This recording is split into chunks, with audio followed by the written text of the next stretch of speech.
इसको इन्वेस्टिगेट कर रही थी। करीब जो 25 दिन पहले चट्टी दादरी में रोहित गोदारा गैंग से संबंधित दर्ज किया गया था एक ऑर्गेनाइज क्राइम का 111 BNS के अंतर्गत। उस मुकदमे की तफ्तीश के दौरान कुछ संदिग्ध लोगों के नाम उजागर हुए थे जो गैंग से संबंधित और गैंग की घटनाओं में पार्टिसिपेट कर रहे थे और गैंग के लिए हथियारों का या पैसे का इधर उधर रखना और लेना देना कर रहे थे। इसी कड़ी में एक सोनीपत निवासी एक रोहित नाम के कटवाल गांव सोनीपत के एक लड़के का आइडेंटिफिकेशन हुआ था, जिसपे लगातार नजर बनाई रखी गई थी और जो जिनके संपर्क में था उन लड़कों को चिन्हित किया गया था। तो इस कड़ी में एक रोहित को कल गिरफ्तार किया गया था जब ये घटना की योजना बना के किसी घटना को अंजाम देने के लिए अपने बाकी साथियों को सोनीपत बुलाने के लिए फिराक में था। ये सारे जांच के दौरान नहीं पाया गया था कि रोहित वीरेंद्र चारण और खासतौर पर रोहित गोदारा के संपर्क में था। रोहित गोदारा, वीरेंद्र चारण और इसके अलावा नवीन बॉक्सर ये इसको विदेश में बैठकर कोई घटना कराने के लिए पंजाब जीरकपुर में और दिल्ली NCR में एक दो जगह घटना कराने के लिए इनको ऑर्गेनाइज कर रहे थे, हथियार वगैरह उपलब्ध करा रहे थे और पैसे वगैरह इधर उधर भिजवा रहे थे। इसमें कल जब इस कड़ी में ये अपने बाकी साथियों को सोनीपत के एरिया में बुला रहा था तो इन सबको गिरफ्तार किया गया है। इनमें इनकी गिरफ्तारी के दौरान करीब 7 लोगों को गिरफ्तार किया है, 7 लोग, जिनमें से कुछ पंजाब के हैं मूलतः, उसमें से कुछ लोग रहने वाले यूपी के भी हैं। रोहित जैसे मैंने बताया कटवाल गांव का है, इसके खिलाफ 2 मुकदमे हैं पहले से। साजिद जो जीरकपुर में रहता है और मूलतः वो सहारनपुर यूपी का रहने वाला है, इसके खिलाफ भी 2 मुकदमे रहे हैं। हैप्पी पटियाला का रहने वाला है, इसके खिलाफ भी 2 मुकदमे हैं। एक जबर सिंह नाम का व्यक्ति है जिसके खिलाफ 3 मुकदमे हैं, जिनमें 2 मुकदमे मर्डर के हैं, जिनमें 1 मुकदमे में ये वांटेड है।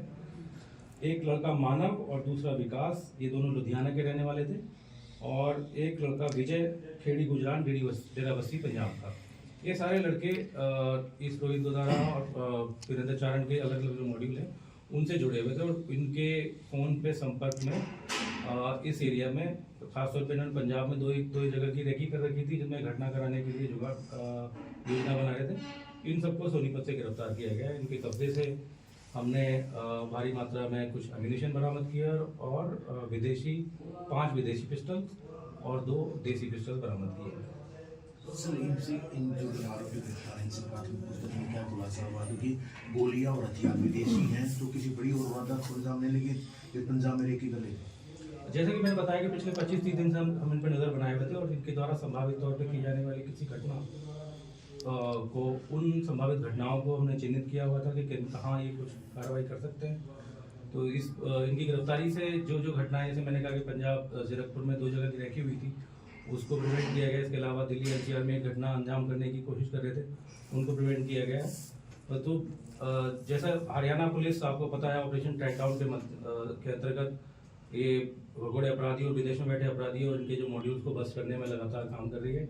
इसी कड़ी में STF सोनीपत की तरफ से एक अच्छा कदम और अच्छी कार्रवाई की गई है। सर सोशल मीडिया के जरिए संपर्क में आए रोहित गोदारा के, या सर कोई और जरिया था? सोनीपत का रहने वाला रोहित खासतौर पे जितने भी लोग हैं इस सोनीपत के का, जैसे रोहित है, इसके अलावा जो पंजाब के लड़के हैं, ये या तो जेल में बैठे इनके जो दूसरे लोग गिरफ्तार हैं उनके संपर्क में आकर या उनके साथ में जेलों में रहे थे।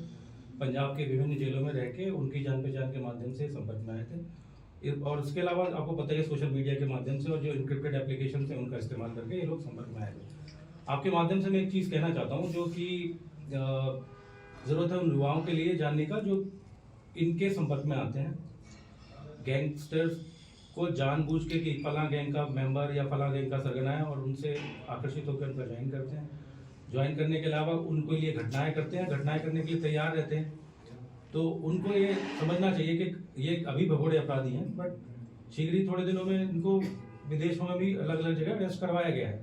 जैसे पिछले 1-2 महीने में हरियाणा में जो लोग घटनाएं करा रहे थे, नॉर्थ हरियाणा में वेंकट गर्ग है या सूर्य प्रताप नोनी है, आशु भानु राणा है, इन लोगों को US में और जॉर्जिया में डिटेन कराया गया है। तो अगले 2-3 महीने में इनको भारत लाने की प्रक्रिया चल रही है। जो भारत आ जाएंगे तो उसके अलावा जिन जिन के संपर्क में थे, चाहे वो लोग अभी गिरफ्तार हुए हैं, चिन्हित हुए हैं, नहीं हुए हैं, वो खुल के बाहर आ जाएगा। तो मेरी जो युवा वर्ग है उनसे अपील है कि इनके झांसे में ना आए, इनसे जुड़े ना, और इनको किसी भी घटना करने में ना तो इनका सहयोग करें, ना इनके साथियों को अपने घरों में रुकवाने के लिए, ना इनके लिए कोई पैसा इधर से उधर रखने या हथियार इधर से उधर रखने का काम करें। सर जिस तरह से हथियार छिपे हैं, कहीं ना कहीं हरियाणा प्रदेश में दर्जन भर वारदात को अंजाम देना पड़ेगा। अभी सर तक इनमें जो पकड़े गए हैं कोई स्टूडेंट हैं या क्या लोग ये जो युवा रोहित का जुड़ा था। जो मोस्टली लड़के हैं लेबरर हैं, अनएम्प्लॉयड हैं, और इनका जैसे मैंने बताया कि सबका आपराधिक इतिहास है, अलग अलग मामलों में जेलों में रहे हैं, और जेलों में रहने के दौरान जो रोहित गैंग के या फिर गोल्डी बरार गैंग के जो बाकी सदस्य अन्य जेलों में हैं उनके द्वारा इनको रिक्रूट किया गया था। तो अभी आगामी कार्रवाई में हमें ये लोग आइडेंटिफिकेशन करना है कि इन लोगों को रिक्रूट कौन कौन कर रहा था, कहाँ कहाँ से रिक्रूटमेंट हुआ है, कौन लोग इनके और संपर्क में हैं। इसके अलावा ये हथियार जहाँ से इन्होंने उठाए हैं वो हथियार रखवाए किसने हैं, क्योंकि डेड ड्रॉप के माध्यम से हथियार रखे गए, पैसे रखे गए। तो इन पैसे के सोर्सेज कुछ के अकाउंट में हमने देखा है कि अकाउंट में पैसे आए हैं, किन अकाउंट से पैसे आए हैं, किसने पैसे भिजवाए हैं। तो वो पैसा गैंग के माध्यम से डलवाने और खातों में डलवाने वाले लोगों को चिन्हित किया जाएगा और उनको गिरफ्तार किया जाएगा। सर रोहित और जो अन्य युवक हैं ये किस लालच में जुड़े थे? खासतौर पर सोनीपत से रोहित जुड़ा हुआ है, तो ये कब जुड़ा था? पैसे के लालच में ये जल्दी से बिना कोई काम किए गैर कानूनी तरीके से पैसे कमाने के चक्कर में। सर ये लॉरेंस बिश्नोई और रोहित बोधारा गैंग के बीच में आपस में वर्चस्व की जो चल रही है, तो उसी को लेके किसी टारगेट की फिलहाल में थी क्या? इस तरह की अभी कोई हमारे पास संभावना नहीं है। जांच के दौरान ये पता चलेगा। हमें ये पता है दिल्ली में कोई संभावित व्यक्ति है जिसके ऊपर ये घटना कर सकते हैं इस एरिया में। ये रंगदारी के लिए था सर, या नॉर्मल आदमी है? अभी इस चीज़ की इन्वेस्टिगेशन बाकी है कि दिल्ली में वो पॉसिबल अगर कोई अगर इनका टारगेट था तो वो टारगेट कौन था। इनमें से किसी पर इनाम रखा गया सर? ये लोग इनाम की कैटेगरी में नहीं थे, बट ये एक्टिव नए रिक्रूटेड लड़के हैं। जैसे आप लोग पता है पिछले 1 साल में 6 महीने में इस गैंग के बहुत सारे लोगों को, चाहे भिवानी हो, चरखी दादरी हो, रोहतक हो, या फिर दिल्ली हो, इवन दिल्ली के इलाके में और गुड़गांव के इलाके में बहुत सारे लड़कों को अरेस्ट किया गया है। तो इनको नए लड़के गैंग में मिलना बहुत मुश्किल हो रहा है, इसलिए जेल के नेटवर्क का यूज करके जो पुराने अपराधी हैं जेल से जमानतों पर छूट रहे हैं उनको ये रिक्रूट करने की कोशिश कर रहे हैं। चरखी दादरी में क्या क्या था? चरखी दादरी में एक और इनका साथी जो इस गैंग से जुड़ा हुआ था, उस पर हम लोग नजर बनाए हुए थे, उसको पहले गिरफ्तार किया गया था। उसी के संपर्क में टेक्निकल इन्वेस्टिगेशन के दौरान पता चला था कि बाकी लोग संपर्क में कौन कौन है। सर जो ये गैंगस्टर हैं ये ग्लैमरस लाइफ दिखाते हैं युवा बच्चों को, तो उनके लिए क्या संदेश देना चाहेंगे? ये ग्लैमरस लाइफ आप पता है कि ये थोड़े दिनों की है, चंद दिनों की है। जो लोग अरेस्ट हुए हैं पिछले दिनों, जब विदेश में 6 महीने जब ये भाग रहे थे, बट उनकी गिरफ्तारी करने के बाद में वो दोबारा से सलाखों के पीछे हैं। वो ऐसी जिंदगी काट रहे हैं जो कैदियों की जिंदगी होती है, जिसमें ना कुछ इनके पास कोई भी सुविधा नहीं होती। जेल के अंदर इनकी पूरी जो फ्रीडम है उसको कटेल करके रखा जाता है। अभी जैसे नोनी राणा को यूएस में अरेस्ट कराया गया है, लखविंदर लखपा को यूएस लाया गया है।